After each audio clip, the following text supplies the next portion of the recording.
He found the notebook in a box he almost threw away. It was under old cables, paint cans, a broken flashlight, and papers he had not touched in years. Small, black, worn at the edges.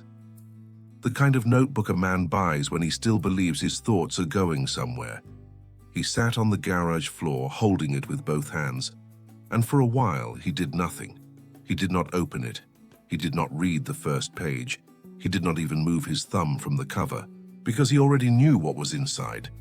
Not exactly, not the words, not the dates, not every plan, but he knew the feeling. That notebook belonged to a version of him who still made promises. A version who wrote things down because he believed tomorrow might actually become different. And that was why he could not open it. Not because the notebook was dangerous, but because he was afraid that the man who wrote in it might still be waiting for him. He had gone into the garage for one simple reason: to make space. That was what he told himself. Throw away old things, clear the shelves, stop keeping pieces of a life he no longer used. He started with easy things: empty boxes, dry paintbrushes, a cracked plastic bin, an old charger for a phone he did not own anymore. It felt good at first, almost clean, almost productive. Then he found the cardboard box. It was pushed behind a toolbox, covered with dust, half hidden under an old blanket. There was no label on it, no warning, nothing that made it look important. He almost carried it straight to the trash, but when he lifted it, something inside shifted. Not heavy, just enough to make a sound, paper moving against paper, a small, dry sound, like the past clearing its throat. So he set the box down, pulled back the tape, opened the flaps, and saw the black notebook, waiting at the bottom. He reached into the box slowly. The notebook was smaller than he remembered. Black cover, rounded corners. A thin, elastic band stretched around it, loose from age. There was dust on the top, a faint stain near the spine, and one corner bent inward, like it had survived being carried through too many ordinary days. He picked it up with both hands. It should have felt light, just paper, just cardboard, just old ink trapped between pages. But the moment he held it, his body remembered before his mind did. Coffee shops, bus stops, lunch breaks, parking lots, late nights at a kitchen table, writing things he was too embarrassed to say out loud. He turned the notebook over. There was nothing written on the cover, no name, no date, no title, and somehow that made it worse, because it did not look like an object. It looked like a door, and he was sitting on the garage floor, holding the handle. Placed the notebook on his lap, then took it off, then placed it beside him on the floor. The elastic band was still around it, loose, old, easy to remove. All he had to do was slide one finger under it, open the cover, read the first page. But suddenly, the garage felt too quiet. He looked around for something else to do, a box to move, a shelf to clear, a bag to tie, anything that looked useful enough to keep him from opening it. He picked up an old extension cord, wrapped it badly, then unwrapped it again. He folded the blanket from the box, then refolded it. He told himself he was just organizing, just making space, just finishing what he came here to do. But the notebook stayed on the floor, closed, silent, patient. And every time his eyes returned to it, he felt the same sentence in his chest. Not yet, not yet, not yet. Because opening it meant meeting someone he had spent years avoiding. He finally touched the elastic band, just one finger. That was all it took. The band slipped loose with a dry sound and rested against the back cover. For a moment, he almost put it back, almost closed the box, almost stood up and returned to a normal Saturday. But his hand moved before he could stop it. He opened the notebook. The first page was not dramatic. No confession, no secret, no sentence that changed everything. Just a date, written in blue ink, 5 years earlier. And under it, 3 words, things to remember. He stared at them. Things to remember. Not goals, not plans, not dreams, just things. As if the man who wrote it already knew he might forget. He turned the page slowly.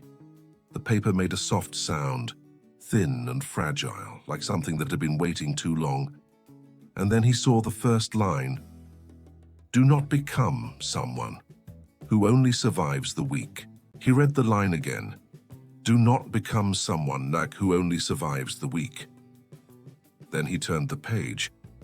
There were no big dreams there, no millionaire plans, no perfect future, just small promises, written by a man who still believed small things mattered.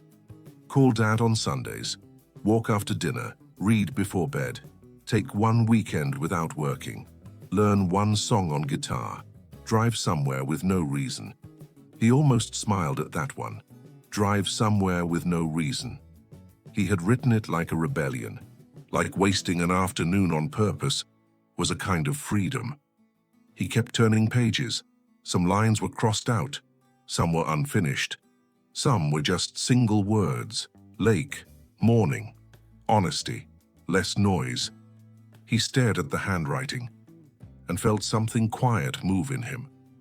Not inspiration, not motivation, something harder, recognition. Because the man who wrote those words had not wanted a different life. He had wanted this life, to stop feeling so far away. Near the middle of the notebook, 1 page was folded at the corner. He did not remember doing that. He opened it carefully. At the top, there was another date, the same weekend from the photo. The lake, the wind, the day he had almost deleted from his phone. He stopped breathing for a second. The handwriting was messier there, faster, like he had written it in the car before driving home. The first sentence said, I do not want to keep disappearing into my own life. He read it once, then again, then a third time. I do not want to keep disappearing into my own life. He looked around the garage, the boxes, the dust, the shelves full of things he kept but never touched, and suddenly, the sentence did not feel old.